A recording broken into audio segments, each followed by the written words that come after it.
Hey, Jared, Yes. why do people say trauma shapes you? I don't know why. I mean, it definitely does, but I don't know why. Yeah, it's like emotional pottery, Okay. some cracks included. Yeah. A lot of cracks. Some more than other people.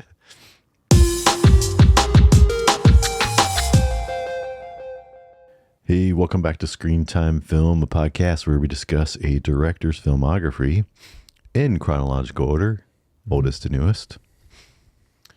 We are kicking off our brief coverage because Very brief. of Emerald Fennell. Three films. Yeah, she's only done 3 films, so it won't take us too long. But some, I think, 3 notable and Yeah. Seems like a lot of people like lot it. spoke about. Yeah, a lot of discussion around all 3. So so today we are going to discuss Promising Young Woman. Mm-hmm. But Jared, Yep. who needs brains? They never did a podcaster any good.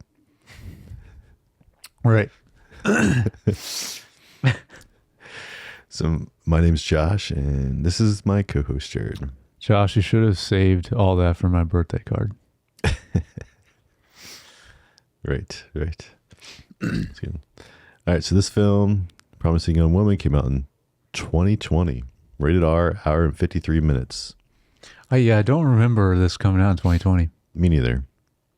I remember hearing the name. That's about it. Yeah.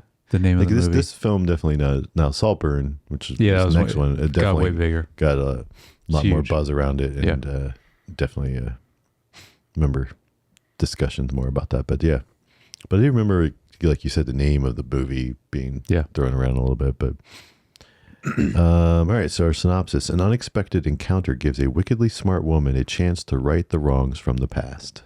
Mm-hmm. So this is written and directed by Emerald Fennell. Okay. Cinematographer Benjamin Krakoon. Yeah. Sure. The other notable thing this guy did, The Substance. Yeah, it's the only thing I've done. Yeah. Yeah. I believe the next film is when she gets the Yes. that DP, Yeah. right? That's doing That's Dune also Messiah. Dune Messiah. Okay. Yep. Mm-hmm. And did So yeah, that person's did the other the other films. two. Okay. Yep. Wuthering Heights and Okay. Supper. Composer Anthony Willis. Don't have anything down for this person. Yeah. Production costs. What do you think? It's okay. Probably. This is pre-COVID, basically the production. If it came out, in 2020. Yeah, I don't think they shot anything during COVID. It's just released. Yeah. I wrote down. It's probably not that much though. Even though, like, crazy good cast. That I was surprised how many people were in it, even though they weren't in it much. A lot of them. 20 million. Which is pretty low. Oh, yeah, even better. Okay, that's very good. For only 6 years ago? Yeah, or maybe 7 when they were filming it. Yep. Okay, so awards: nominated for Best Motion Picture. Oh. Nominated for Best Performance by an Actress in a Lead Role. Nominated for Best Achievement in Directing. Winner for Best Original Screenplay. And nominee for Best Achievement in Film Editing. Interesting. Okay. So, I mean, let's be honest, like being nominated for Best Picture and Best Directing, even not winning, for your but first still being film. nominated for your very first film. That's very good. Impressive. It is. Yeah. I don't... On her IMDb, I think it's only a couple shorts, believe some music videos. I think that's it. Mm-hmm. So that's very good. Yeah. All right. So then, speaking of the cast, as you mentioned, we got Adam Brody, Sam Richardson, Carey Mulligan, Clancy Brown, Jennifer Coolidge, Alison Brie, Connie Britton, Molly Shannon, Max Greenfield, and then Emerald Fennell as uncredited as the host of the Blowjob Lips makeup video. Okay, didn't know that. Yeah, I didn't know that until after, because I always look. I know you sometimes look beforehand, but I always look at the stuff after. I started looking afterwards because I like being surprised. Yeah, it's better. I do, but then those kind of things are. It's nice to know those ahead of time to like actually watch that part and be like, oh, that's the director. And so, what is your overall thoughts of this movie? Well, we both hadn't seen it till now, right? Correct. Okay.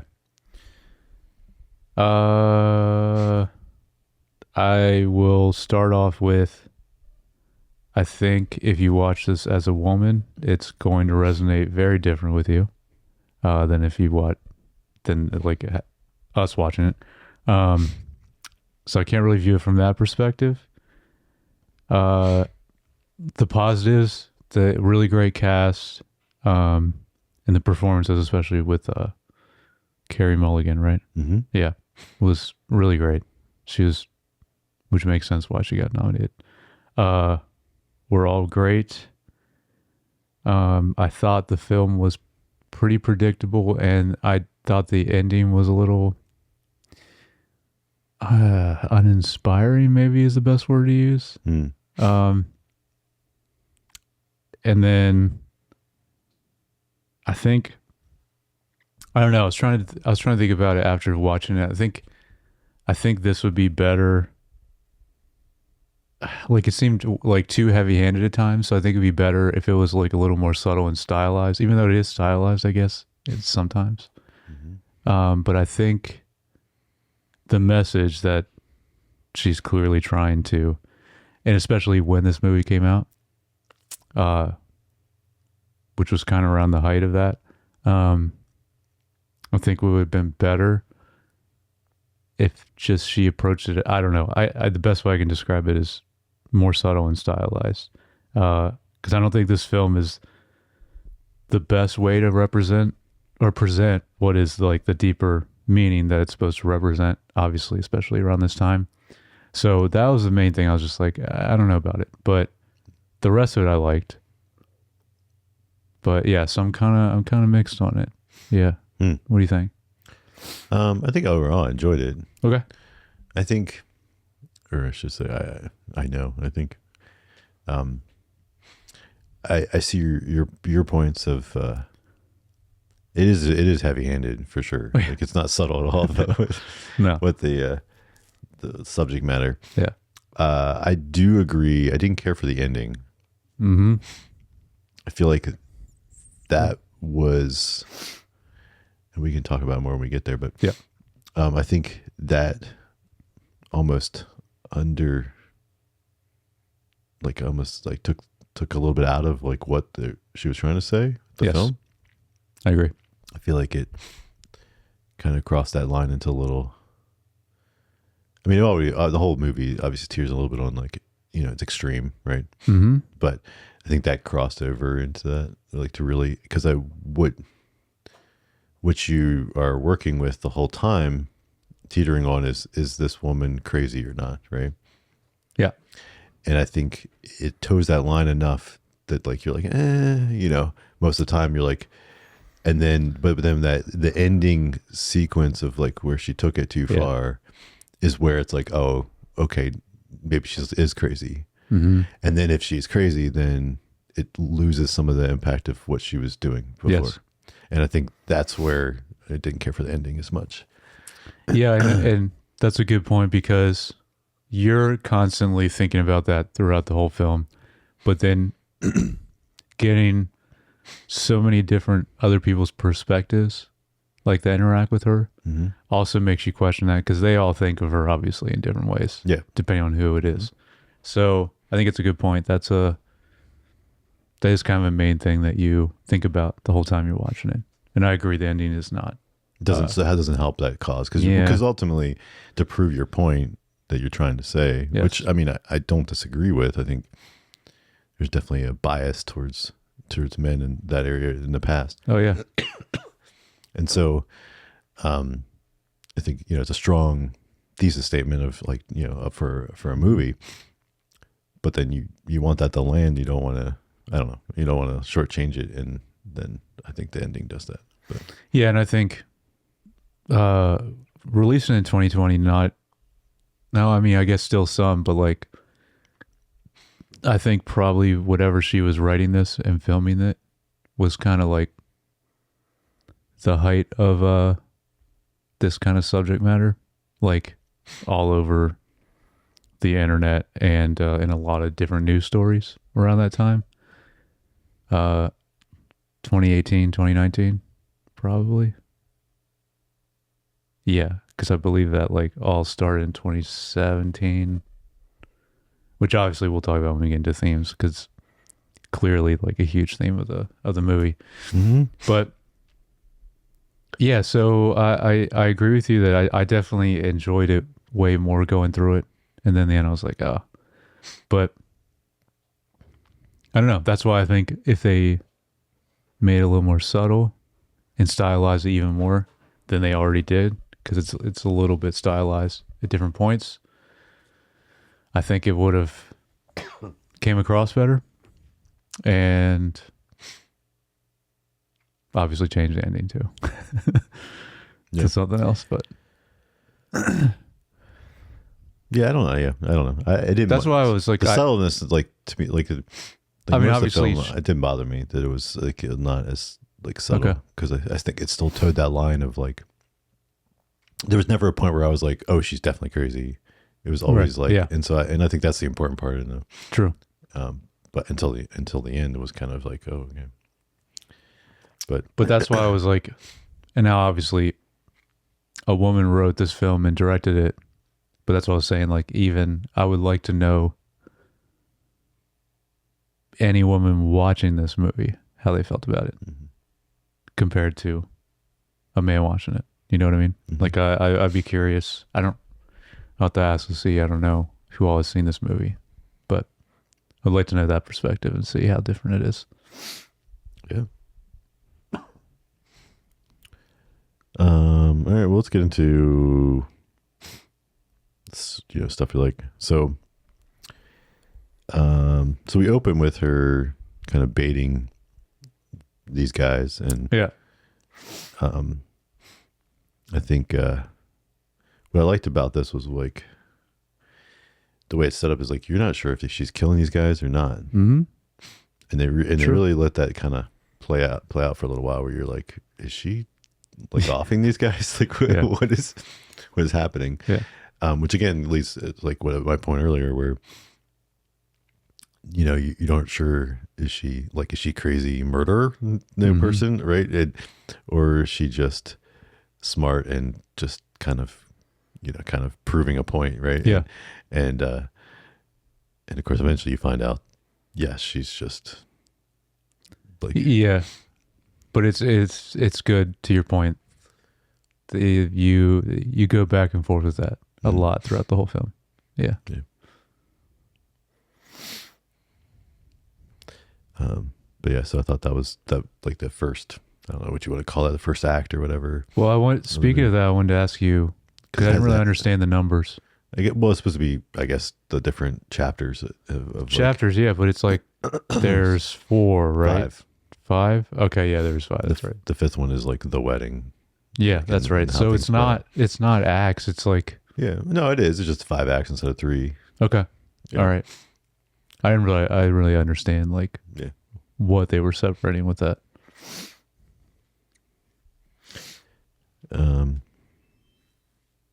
But yeah, it's so like that. Yeah, the first opening is definitely.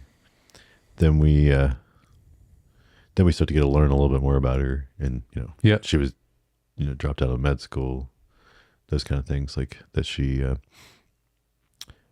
I think it start to understand the root of her trauma, right? Like you start to see a little bit, but we still don't really know what happened. We just kind of find out, oh, there's this other woman, because at first you think maybe it happened to her.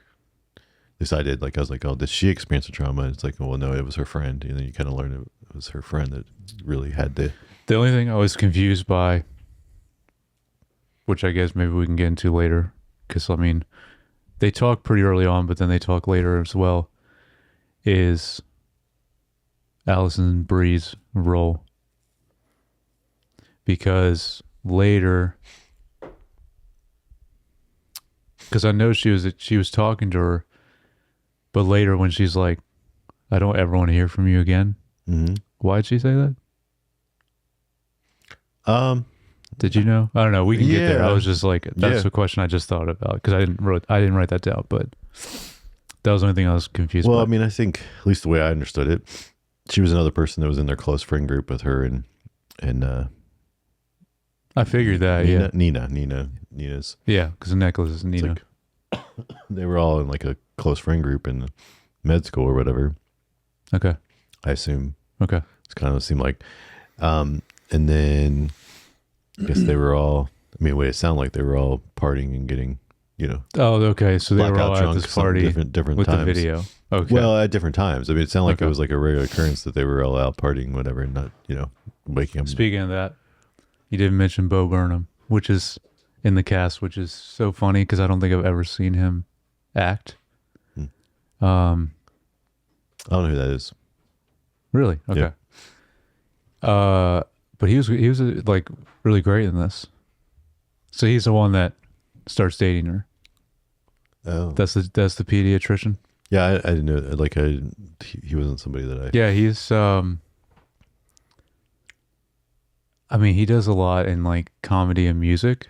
Okay. But yeah, I don't think I've ever seen him act at all. And I was surprised to see him in this, but he was really good in it. But it's just funny. Yeah, he did good. Yeah. And then I did have a note about, because I believe it's pretty early on, because I believe this is the second person she messes with. Mm-hmm. Is don't remember the actor's name, but McLovin. It's good to see him. Yes, because he hasn't been in that much. He still looks similar. He's the same, yeah. But he hasn't been in much lately, and Right. I was like, oh, it was good to see him, even though it was just that one scene. But yeah, because that's the next person. Yeah, I think you're right. Yeah, it's pretty close to the beginning. Yeah, he's the one but he's the first one we see that gets a green mark instead of a red mark, because he didn't. Mm-hmm. He didn't end up really actually. He was getting there, but he didn't actually mess with her, right? Yeah. Like, it was also funny to see Adam Brody play the role of like the sleazebag kind of guy, because he's normally not that in most things, including more recently the Netflix show. Yeah.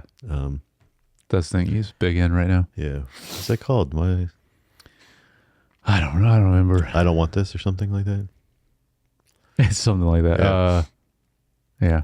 So whatever that is, the title of the podcast. But then it's funny because the guy from New Girl, he's just playing himself. Same thing. He's always the same. He's always like the douchebag guy. Yeah. Well, and it's funny because even in New Girl, when he kind of, ends up with CC and isn't a douchebag anymore, but he's still the same person. Yeah.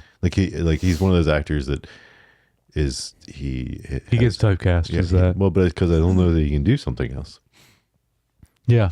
Because again, in New Girl, his lines are different. What he's saying is different, but he's still the same. Yep. Like his personality is just kind of goofy.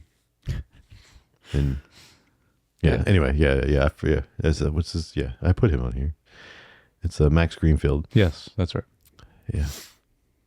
But yeah, he's always the same person. Yes. And the other main guy at that bachelor party look familiar? Don't know what I've seen him in though. Oh, the actual that actually gets in bed with her and actually the guy that's supposed to be married. Yeah. Yeah. He looked familiar too. You're right. He did. I think did I put his name down? Yeah, I don't know. I don't know what his name is. But you're right. He was in something. Yeah.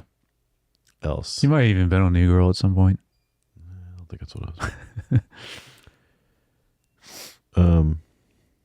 It does seem like she's just like getting people that she just likes into this film. I don't know how heavily she was involved in casting, but it seemed like, because someone like Bo Burnham, it's like, I don't think he's even acted, but like he did really well in this. But like someone like that, it seems like maybe she's just really liked with him. Yeah. Or just friends with, yeah, true. But you're right, he did good. So the point was like, I don't remember this chapter or not, but like him coming in and then like the whole thing, he's like, well, you can spend Like it's like he gets the sarcasm and yes, like they click well. He's like lets her spit in the coffee because Yep. he's like, yeah. Yep. Yeah, that was good. And the parents are great. Clancy Brown and Jennifer Coolidge. Yeah. That's like great casting. Yeah. For her parents. Parents are good. And this is before she kind of came back with White Lotus, right? And got like really big again. True, because this would have been shot before that. Yes. This came in because White Lotus didn't come out till like but she like 2021. blew back up as an actor or actress. Yes. Season 1 of White Lotus. Uh-huh. It's probably only a year later. I think that was 2021. No, you're right, because that was like something that they wrote and shot during COVID, and that was the whole point of the concept came from. Yeah. So yeah, it came out early 2021. Yeah.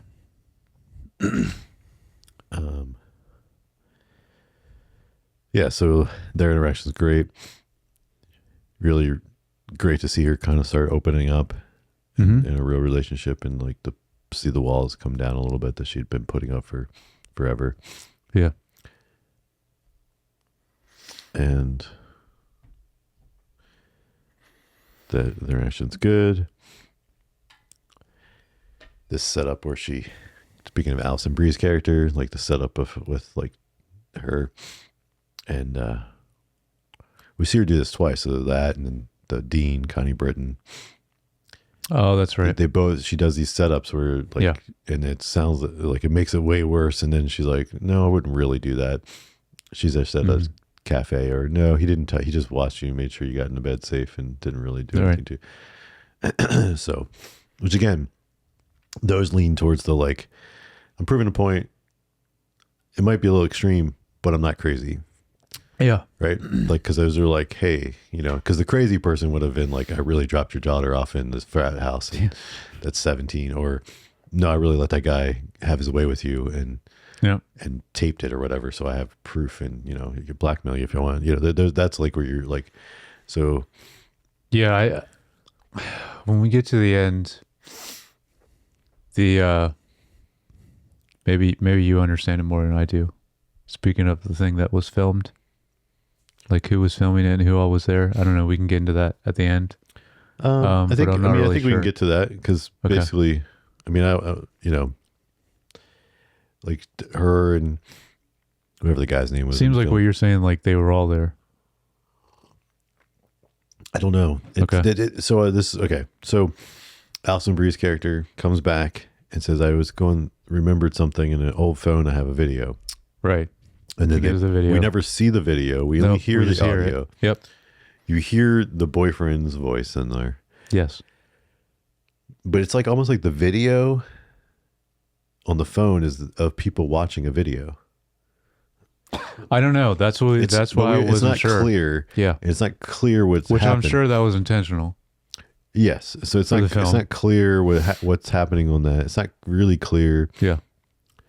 And so then you're not really sure, but then obviously she gets upset. She gets upset with him and breaks up with him over that. And then she blackmails him because she has the video. So obviously it's incriminating enough against him that he didn't want it out there as a doctor, pediatrician. So then he tells her where the bachelor party is going to be so she can go to the bachelor party. And this is where, she crosses the line. I think like with the blackmail and the bachelor, it's like here's where what she was doing goes beyond redemption, right, or whatever the word is, right? Like, we're not to say redemption is not the right word, but like where it's like, okay, now you're getting into crazy territory. Yeah. Oh yeah. I mean, I think at least. One thing that they did a good job of, don't really like the ending that much, but like, I did not think she was going to die or like stay dead. So that part I was surprised by. Okay, so she goes to the bachelor party. So first of all, why did she throw the license plate off the car? I don't know. That was confusing. Well, so and we can kind of talk it as a whole. Yeah. Because then the way, she obviously set things in place that I guess if she didn't die. Because everything else makes sense. Like the way she's dressed, what she's going to do. Like she's going to show up as like a stripper. But I don't know, license plate, I don't know. So, right. But like she's going there with the intent of trapping them and trapping him, telling him, getting him to confess. But then I guess she had a contingency plan, thinking that like, what if I get murdered? I don't think she thought about that. Do you think it's, well, because then all the things that happen afterwards. Oh, sure. No, okay. I guess she did think about that to plan like the scheduled text. There's a schedule. Or something at least happened. She knew when the wedding was, so she could schedule the text for the wedding. That's true. Right. Mailing the tape or the phone, the tape to the psychiatrist or whatever he was. Right. And then, and then there was something to the police, I guess, or whatever. The email that went out or whatever. Because I knew to show up then, yeah. Because then the police showed up at the. So, all that, was that just like, hey, these are put in place, and if I don't show up, I don't know. Like, you know what I'm saying? I don't know. I guess in some way because of all that planning, she thought that maybe there was a possibility. Yeah, I don't know. It's just the license plate thing is what really, like leans towards like her going in expecting for it to go too far or something. I don't know. I don't know. I just, that's because that's my main thing with this movie is like, especially at the end too, it's just like too heavy-handed on the subject matter that it's just like, it doesn't always feel like a movie to me. You know what I mean? To where it's like, it's not scripted, but it's not like a plot, and I don't know, it just doesn't always feel like a movie because sometimes it's like too much trying to, like you said, like beat you over the head with this. Yeah. I don't know. So then it feels like more like a message sometime as opposed to like a plot of a movie. But again, not always though. I say I never felt that. It was just more. It was only in certain times because other times, like I said, I liked how she approached the film. So I don't know. That's why I was mixed on it. Yeah, I just I think it was just, to me, it was like more of the choices of the our lead character diverting there at the end is like what to me just like kind of didn't make the message land as well as it could have. Yeah, for sure. Any other? I don't think so.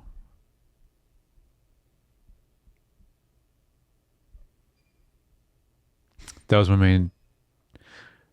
my main biggest confusion is, I'm assuming it's what you said, like she was there, Alison Brie's character, because I was wondering why, like I understood her giving her the phone and then we first hear the video, but then she's just like, I don't ever want to hear from you again. So it's just that she was also in the video. She was filming the video. She's filming it. Okay. It was her phone. That's true. I think. I think it's that she was like, I saved these phones for my all photos, and okay. So I think that's what's implied is she was there filming the video of. But again, what people are watching, and it's I'm not sure. Clear. But I think.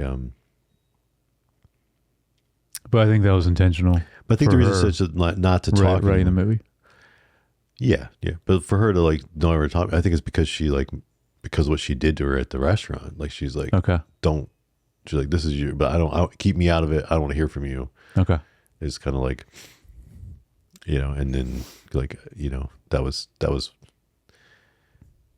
because again, not to belittle or not to emphasize like some of the bad stuff that happened, but like, like there is that a couple of times it's mentioned, oh, we were young and stupid, right? It's college, whatever, and that there is some naiveness. I mean, again, you just don't realize at that age, like sometimes the impact of the things you're doing in all ways, not just this kind of stuff, but like, that's why, I mean, people's brains are not really formulated until they're 25, right? So like in between there's like, you just think you're invincible. You think, like all those things that you think when you're like a teenager, young adult.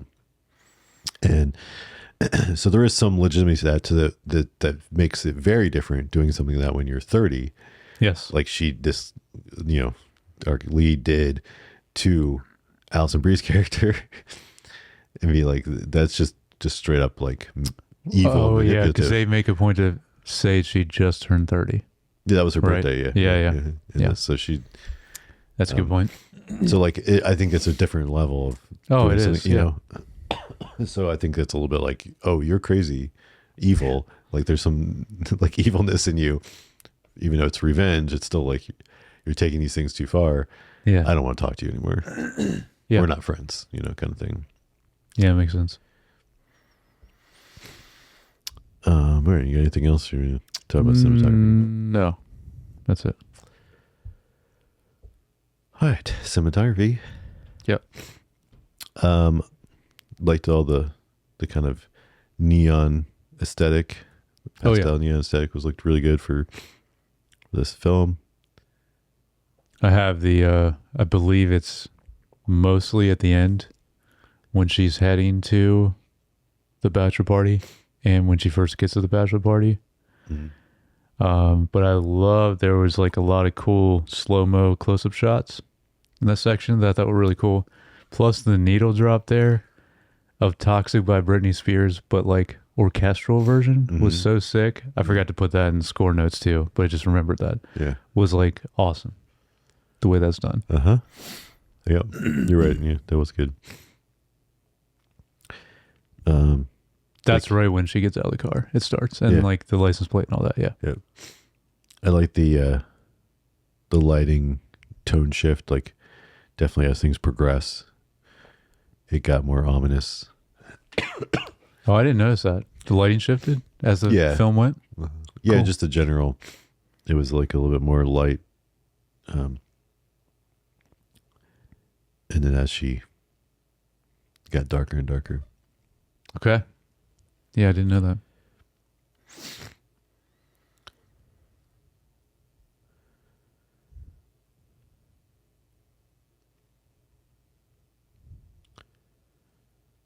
Oh, that's it that I had for cinematography. It wasn't it was I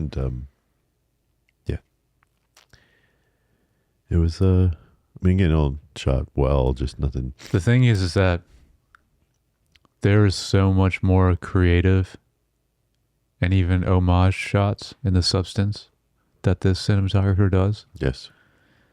Because like there's a lot of the way they film it that's like Stanley Kubrick in the substance.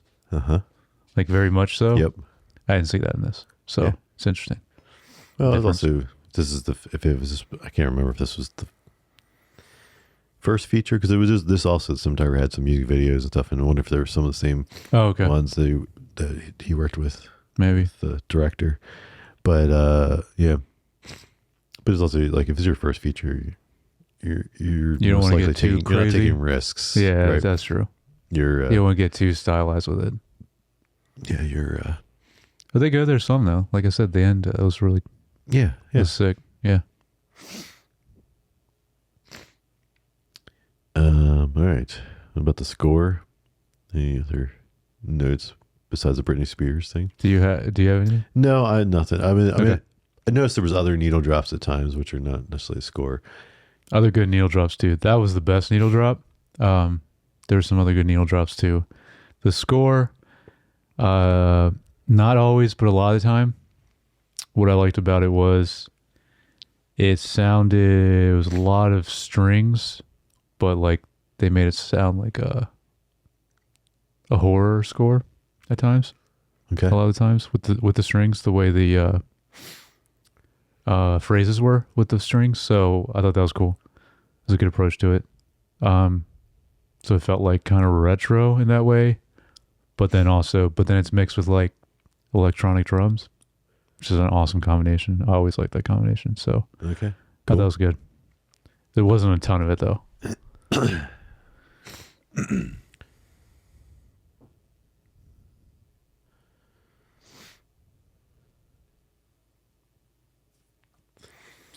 All right. Well, then themes and messages.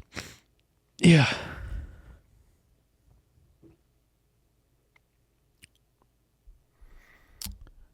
I would be curious to see when she wrote this film and when she filmed it. Because it's like, that's what I was saying, like it had to have been around the height of Me Too. Okay. Which is what this film is clearly all about. And I don't know if it's like personal experiences from herself that she threw in here as well. I have no idea. Right. But that's clearly the biggest theme. And I mean, revenge is also a theme in this. Uh-huh. That I don't know if, well, I mean, I guess she somewhat pulls off with even scheduled texts afterwards. But yeah, that's my main two things I wrote down. Okay. I'm trying to get the trivia ready for next. I wrote down like, I think to me it was like how trauma can affect you and even freeze you in time, because that was the other thing. True. Big part of this. She was stuck on something that happened when they were in college, and she's turning 30. So almost a decade later, and it ruined her career. Yeah. It ruined, like it really kept her from moving forward with her life. Yeah. That is true.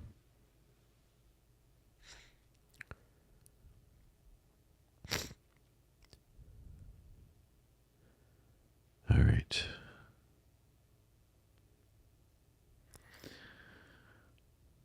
Let's see, it's 6 years old now. I don't know how much trivia we would get for it. All right. This film. The title is likely a reference to Brock Turner, a Stanford University student who convicted of sexual assault in 2016. The judge sentenced him to only 6 months in prison on the basis that he was a promising young man. Ah, okay. I was wondering why it was called that. That makes sense. The first scene that writer Emerald Fennell thought of was a female character lying on a bed while someone takes her pants down as she's drunkenly asking, "What are you doing?" Then asking the same question in a completely sober manner. She wrote the rest of the film based on this idea, and the full scene did end up in the film. Yep.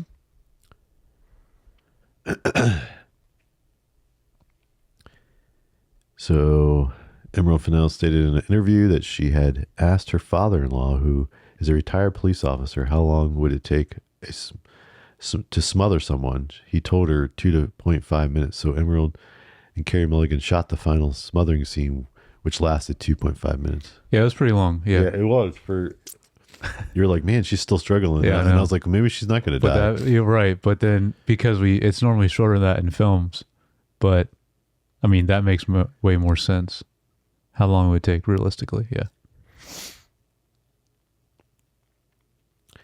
The words rape and sexual assault are never spoken in the film. No, that's true.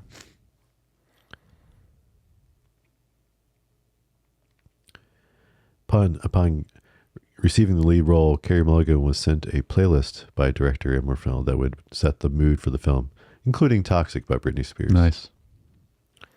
But not the orchestral version. It's featured twice in the film, it says. Is it? Did they do just the regular version of it as well? I don't remember.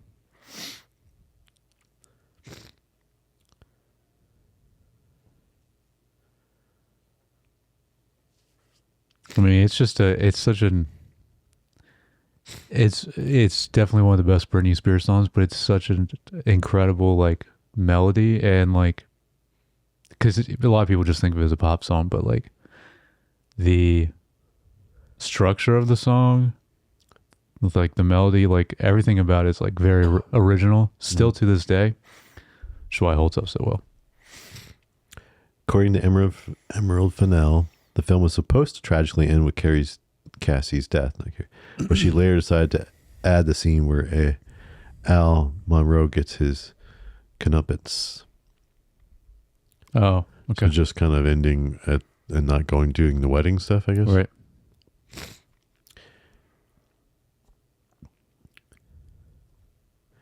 In an interview, Emerald Fennell said that Carey Mulligan was very nervous about having to act drunk, a notoriously difficult thing to do. Fennell reminded her that she wasn't actually acting drunk, but rather was playing a character that was sober, pretending to be drunk, so it didn't need to be perfect. This helped Mulligan relax, and Fennell was quick to point out that her drunk acting was very good. And it was. It was. That's very hard to do because, yeah, it seemed like she was drunk, but at the same time, she's playing a character that's acting like she's drunk in the film. Took total of 23 days to film this. That's quick. Right? 23 days? Yeah, that's pretty quick. Pretty reasonable, yeah. Yeah. Bo Burnham actually drank Carey Mulligan's spit in the coffee shop scene. Maybe he just wanted to. Maybe he, for his first role, he wanted to go that method. Uh-huh. Maybe he was just in love with her. It says, Emerald Fennell said that originally she planned on writing a more conventional, cathartic ending for Cassie, but while writing the scenes at the bachelor party, she realized the ending did not fit with the story as she told it. Cannot imagine being in a room with the man threatening him where it plays out any different, no matter how much we want it to be the case. Okay.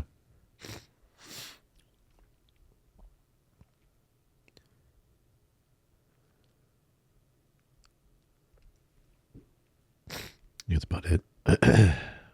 Well, anyone that writes in or leaves a comment, I mean, anyone can, but I would like to hear from any females that have seen this movie and what they thought of it.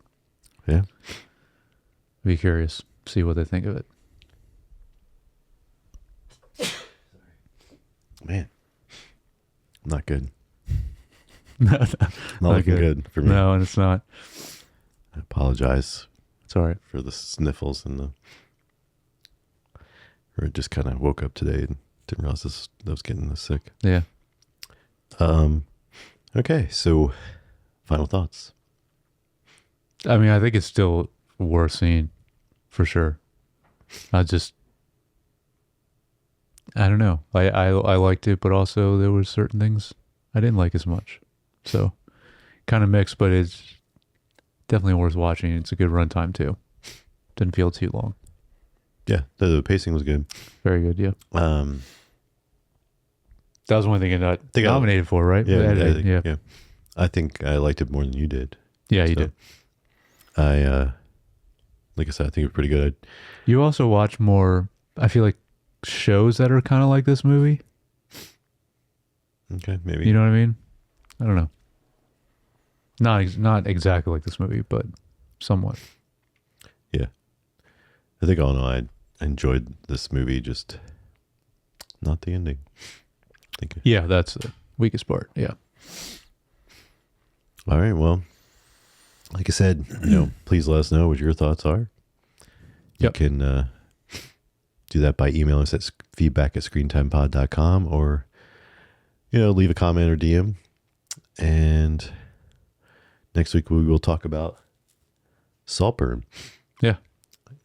But yeah, and then for those of you that don't already, please follow, like, subscribe, Apple Podcasts, Spotify, YouTube, Facebook, TikTok, and Instagram. And then and those are all Screen Time Pod.